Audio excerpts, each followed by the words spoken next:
Cuando alguien nos arrebata lo que más amamos, la herida es profunda. Pero, ¿qué pasa cuando esa herida se convierte en el motor de toda nuestra existencia? Una pregunta poderosa, Laurita, porque esa búsqueda a veces puede consumirnos por completo. Bienvenidos a una nueva entrega de Emocionalmente, el podcast donde desentrañamos los enigmas de la psique humana. Soy Laura y hoy junto a mi colega y compañero de vida Eduardo nos sumergiremos en la mente de un personaje que para muchos encarna la resiliencia en un mundo posapocalíptico, pero para otros es el reflejo crudo de la obsesión. Estamos hablando de Ellie Williams de The Last of Us. Así es, y con la segunda parte de la serie es el momento perfecto para explorar su viaje y esa búsqueda de venganza que la define, y cómo su psique se transforma o se fractura en el camino. Y haremos una comparación entre la serie y el aclamado videojuego. Prepárense para una inmersión profunda. Ellie es el corazón de The Last of Us, una joven inmune a la infección cuya vida, en un inicio, parece destinada a ser la clave para la cura de la humanidad, pero en su camino toma un giro drástico cuando conoce a Joel, una figura paterna, sustituta, que la protege a toda costa, incluso del destino que la esperaba. Y esa relación es fundamental. La serie y el juego nos muestran un vínculo padre e hija increíblemente fuerte. Joel, quien perdió a su propia hija, encuentra en Ellie un nuevo propósito. Y Ellie, quien nunca conoció a sus padres biológicos, halla en Joel la seguridad y el amor incondicional que tanto anhelaba. Es una conexión que te llega muy adentro, ¿verdad, amor? Totalmente. Esa relación es la base de todo lo que sigue. Por eso, el asesinato de Joel se convierte en el detonante principal de la venganza de Ellie, tanto en el juego como en la serie. Es la pérdida más devastadora, la aniquilación de lo único estable y seguro que le quedaba en un mundo brutal. Y el vacío que deja es inmenso, no solo en Ellie, sino también en nosotros como jugadores. Ay, sí, total. Y es ahí donde la venganza se instala. Para el cognitivo conductual, la venganza se entiende como una serie de conductas aprendidas para restaurar el equilibrio percibido tras una injusticia. Los pensamientos automáticos se disparan, como el debo hacerlos pagar, solo así me sentiré mejor, no puedo dejarlo así. Y estas condiciones impulsan la acción violenta. Y desde el psicoanálisis, esa venganza es una manifestación de la pulsión de muerte que se vuelve hacia el exterior. Es una forma de lidiar con un duelo patológico donde la agresión por la pérdida no puede ser transformada internamente y se proyecta hacia el enemigo. Es un intento desesperado del yo por recuperar el objeto perdido, o al menos de castigar a quien lo arrebató. Hay una fijación en el trauma que impide que la libido, la energía vital, se mueva hacia adelante. Pero aquí hay un punto que me gustaría resaltar. En la serie, la actriz que interpreta a Ellie se mantiene con una imagen muy joven, a diferencia del juego, donde Ellie se ve más madura en la segunda parte. Esto para la audiencia puede generar una desconexión. Si ella luce tan joven, ¿hasta qué punto podemos percibir la madurez de su dolor y de su obsesión por la venganza? Parece que el tiempo en Jackson construyendo una vida con Joel no fue tan largo ni tan profundo como se percibe en el juego, donde la ruptura de la relación entre ellos fue más paulatina y dolorosa al ella descubrir la verdad. Esa es una observación muy aguda, amor. La percepción de la edad y la madurez es crucial. Desde el psicoanálisis, la adolescencia tardía o incluso el inicio de la adultez es una etapa de consolidación de la identidad. Si Ellie en la serie no proyecta esa madurez física y emocional, el proceso de su obsesión por la venganza podría no sentirse tan adulto.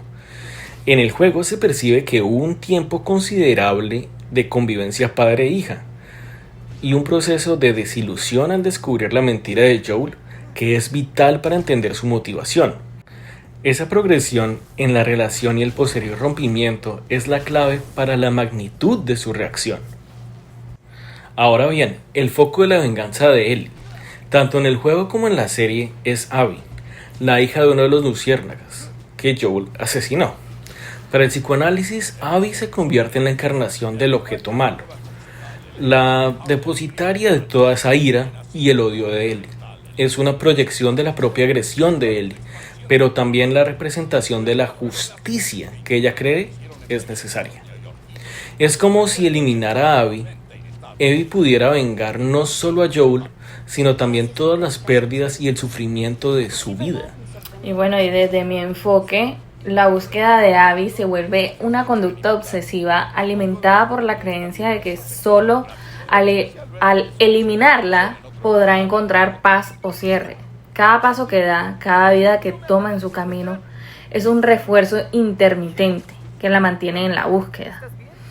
Si encuentra una pista o se acerca a Abby, hay un refuerzo positivo momentáneo, como el alivio de la ansiedad o sensación de progreso, lo que la impulsa a seguir a pesar de las consecuencias negativas a largo plazo. Es un círculo vicioso. La violencia genera una satisfacción temporal, pero la herida no sana. La culpa del superviviente de Ellie, que mencionamos también, juega un rol crucial.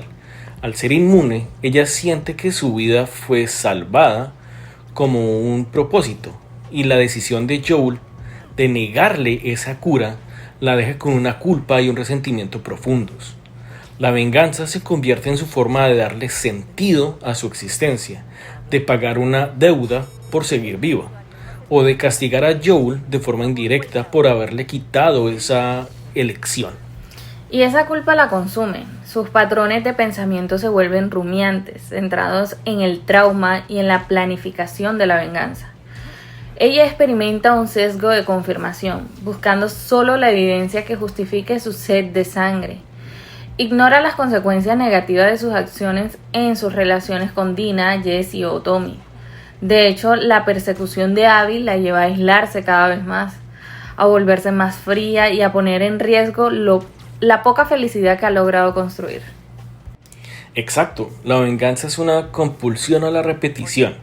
Ella está reviviendo el trauma de la pérdida una y otra vez, buscando un desenlace diferente, pero solo logrando perpetuar el ciclo de violencia y de dolor. ¿Crees que en el fondo, amor, la venganza es el intento fallido de evitar el duelo real? Totalmente. Para el cognitivo conductual, la venganza es a menudo una estrategia de afrontamiento disfuncional ante el dolor y el trauma. En lugar de procesar el duelo, que implica enfrentar emociones difíciles, se opta por una conducta de acción que parece dar un sentido de control. Pero como bien dices, la herida no cierra. Es como si la herida te pidiera un torniquete y tú en lugar de eso te metieras un cuchillo más profundo. ¿Tú crees que hay algo de proyección también? Que si te hubieran quitado a mí, ¿buscarías a la persona que lo hizo? Amor, es una pregunta un poco incómoda. En la teoría diría que el psicoanálisis nos enseña que el dolor intenso puede desatar reacciones primitivas y regresivas. Honestamente no sé qué sería capaz de hacer, pero al ver a Ellie, uno entiende la fuerza de esas pulsiones. Sin embargo, creo que mi super yo y mis mecanismos de defensa, aunque no perfectos, me llevarían tal vez por un camino diferente. O al menos eso es lo que yo quiero creer. El viaje de Ellie es una espiral de violencia que la consume. Pierde un dedo, pierde a sus amigos, pierde la paz. Para el psicoanálisis, esta escalada es inevitable en la consecuencia de no poder elaborar el trauma. Es como si el trauma la arrastrara a un agujero negro donde cada acto violento la acerca más a su propia aniquilación psíquica. Y para mi enfoque, la conducta de venganza se mantiene por el refuerzo negativo de reducir la ansiedad de forma momentánea, pero las consecuencias a largo plazo son devastadoras. Aislamiento, estrés postraumático, disociación. Sus pensamientos distorsionados la justifican en cada paso. Esto es necesario, no hay otra forma, y se convierte en una especie de adicción al ciclo de la violencia. Y aquí llegamos a uno de los puntos más polémicos, especialmente en el juego. El final. Alerta de spoiler. Ellie al final parece perdonar a Joel al recordar un momento con él, a sí misma y a Abby. Desde mi perspectiva, este perdón especialmente hacia Abby, fue lo que generó tanto disgusto en la audiencia del juego. Se sintió no ganado, no había una conexión previa con el sufrimiento de Abby que justificara esa resolución. Faltó una parte de la historia donde se nos mostrara la herida de Abby para que la empatía surgiera antes de ese momento de perdón. ¿Tú cómo lo ves? Absolutamente. Esa es la clave desde mi punto de vista. Para que el perdón o la resolución tenga un impacto significativo en la audiencia, especialmente en un contexto tan cargado de violencia, es necesario que haya un aprendizaje vicario del dolor de Abby. La audiencia no tuvo la oportunidad de desarrollar empatía con ella y su motivación antes del clímax. Desde el cognitivo-conductual, la exposición gradual y el desarrollo de una narrativa comprensible de ambos lados es crucial para que haya un cambio cognitivo y emocional en el espectador.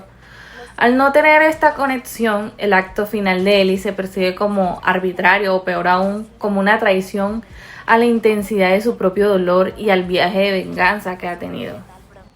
Es como si desde el psicoanálisis no se hubiera preparado el terreno para esa catarsis. Faltó la identificación con el otro.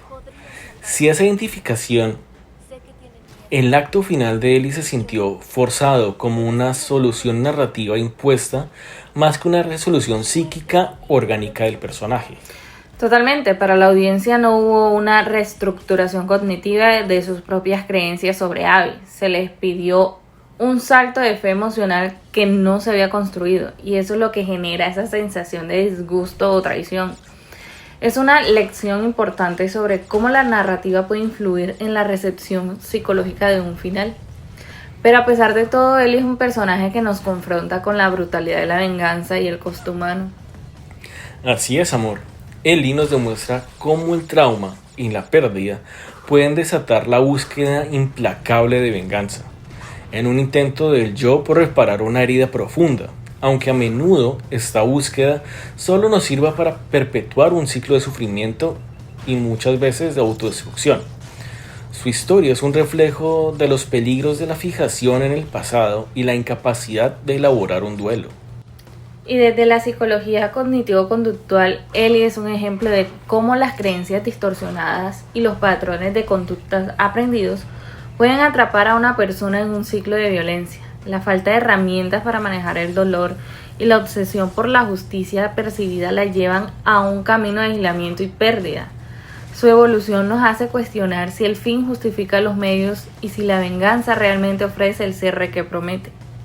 Un personaje que sin duda nos obliga a mirar más allá de la superficie de la acción y a cuestionar el verdadero costo de la venganza y amor.